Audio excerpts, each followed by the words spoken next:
Hey,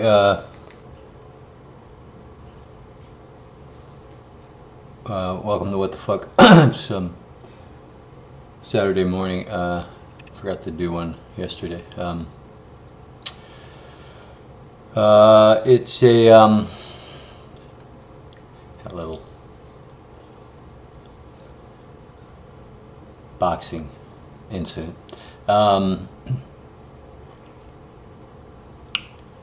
The fuck was I talking about? Oh yeah, we first week of filming. We began production Wednesday. I actually tweeted a little photo of our chair. I'm sorry, it's like I'm still waiting for coffee, so I have like half a fucking brain. You know, the thing that's on the back of the chair that says Sons of Anarchy. And I probably shouldn't have tweeted that. We just had a big HR and legal lecture about not tweeting photos from the set. And of course, I'm the douchebag who first breaks the rule 4 hours after the meeting. So we try not to do that just because inadvertently we let out spoilers, and it's wild. There's been we've sort of been off the map where we shoot our show. It's sort of in a very industrial, unglamorous part of Los Angeles, and there were like dudes with cameras with telescopic lenses and shit the first week of filming, and I guess that's a sign of success. And people don't do that shit unless other people are willing to pay money for it. So, but that stuff's always so disconcerting, because even though they're not hearing or listening to what's going on, you have characters that are in different costumes. You have characters that might be wearing the physicality of a scene. This is a very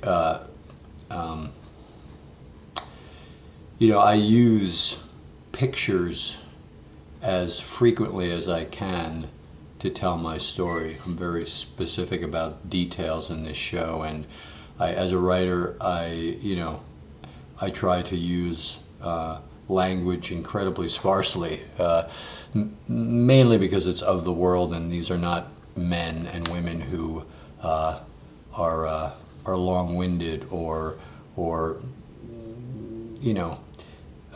care to express themselves in depth. So I like to use the least amount of words as possible in the course of a scene, and let the emotionality play and let beats play. And also, as a result of that, I really depend on visual cues, like in terms of telling the story, and whether that be some sort of, whether it's as simple as a tattoo as an identification, or obviously if someone's been injured, they're wearing the remnants of that injury, and so we're very specific and really depend a lot on those visual cues to help tell the story. So that's my concern about people. We've removed all phones and such from the extras and visitors on the set, who, not in a desire to undermine the show, but in their excitement and wanting to be part of, we're taking a lot of photos and tweeting them, and inadvertently really giving away potential story points, because I know what people do. They see those photos and they begin to examine them, and what does that mean, and why does that guy look that way and have that, and why is he looking at that person and that?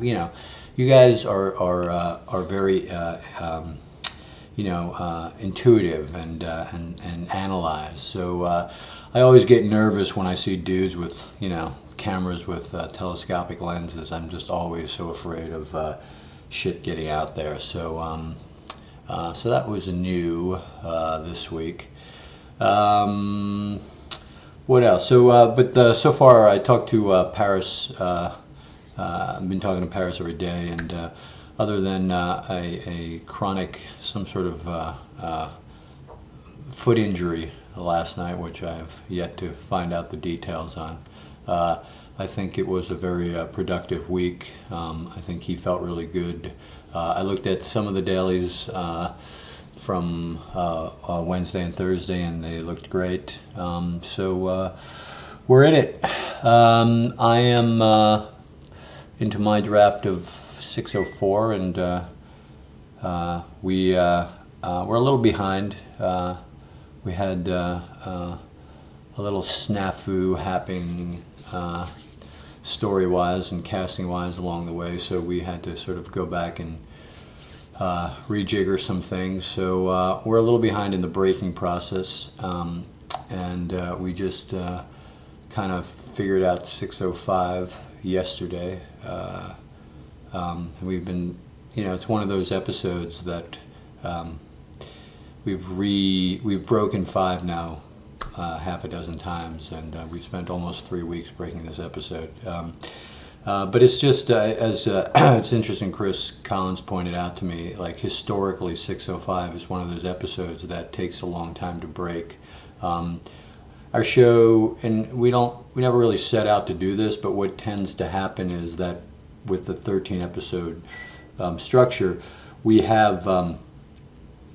usually have these sort of mini arcs that happen throughout the course of the season, and the first mini arc is usually kind of episode 1 through 4.